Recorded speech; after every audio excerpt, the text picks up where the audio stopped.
بسم اللہ الرحمن الرحیم۔ اگر اپنے چہرے پر نور لانا چاہتے ہو تو نماز شب پڑھا کرو۔ اگر اپنی زندگی میں برکتیں چاہتے ہو تو نماز شب پڑھا کرو۔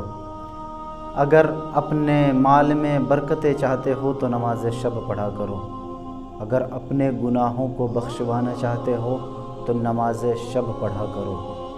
اگر اپنے کاموں میں برکتیں چاہتے ہو تو نماز شب پڑھا کرو۔ اگر آنکھوں کی روشنی چاہتے ہو تو نماز شب پڑھا کرو۔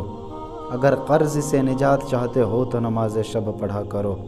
اگر اپنی زندگی میں کامیاب ہونا چاہتے ہو تو نماز شب پڑھا کرو۔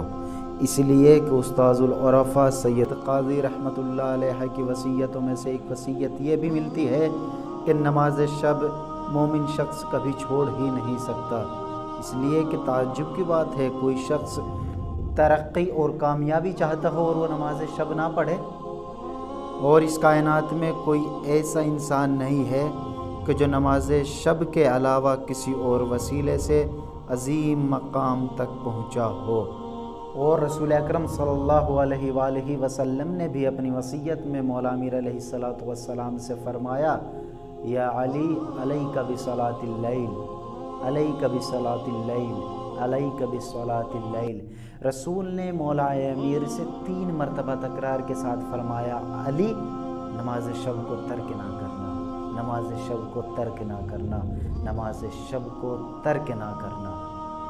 روایت بڑی سخت ہے عزیزان محترم۔ امام فرماتے ہیں، لیس من شیعتنا من لم یصلی صلاۃ اللیل، وہ ہمارے شیعہ نہیں ہو سکتا کہ جو نماز شب نہیں پڑھتا۔ نماز شب مستحب عمل ہے، مگر اتنی برکتوں، نعمتوں اور رحمتوں سے بھرا ہوا عمل ہے کہ امام چاہتے ہیں کہ میرا کوئی بھی شیعہ نماز شب کو ترک نہ کرے۔ نماز شب مستحب ہے اور اس کو نہ پڑھنے والا گناہ گار نہیں، مگر بڑی نعمتوں اور بڑی رحمتوں سے محروم رہتا ہے۔ امام چاہتے ہیں کہ ہمارا ہر شیعہ نماز شب کا پابند بنے تاکہ وہ ترقی اور کامیابی کے درجے پر فائز ہو سکے۔ اور خاص طور سے طالب علمی کے لیے تو ضروری ہے کہ وہ نماز شب کا پابند ہو، اس لیے کہ آیت اللہ سید مراشی نجفی فرماتے ہیں، اپنی وصیت میں لکھتے ہیں کہ نماز شب کامیابی کی چابی ہے۔